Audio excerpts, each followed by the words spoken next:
তারেক রহমান দেশে আসার পরেই আমলারা বিএনপির দিকে ঝুঁকে পড়েছে।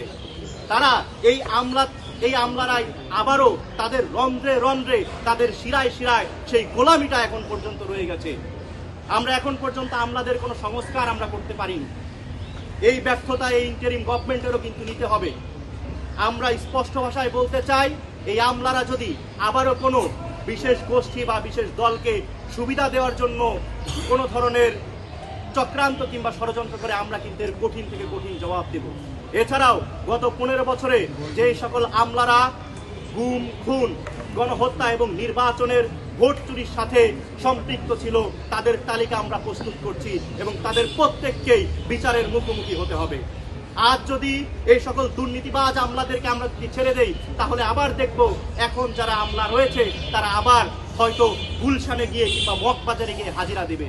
তারা রাষ্ট্রের চাইতে বেশি রাজনৈতিক দলগুলোকে তারা বেশি প্রাধান্য দেবে। আমরা চাই তারা জাতীয় স্বার্থকে বেশি প্রাধান্য দেয় এবং জাতীয় স্বার্থের পক্ষে থাকুক। তারা রাষ্ট্রের আমলা, কোনো রাজনৈতিক দলের আমলা নয়। এবং বাংলাদেশের যে রাষ্ট্রীয় প্রতিষ্ঠানগুলো রয়েছে, এই রাষ্ট্রীয় প্রতিষ্ঠানগুলোকে আমরা কোনো বিশেষ রাজনৈতিক দলের ইজারা কিন্তু আমরা হতে দেব না।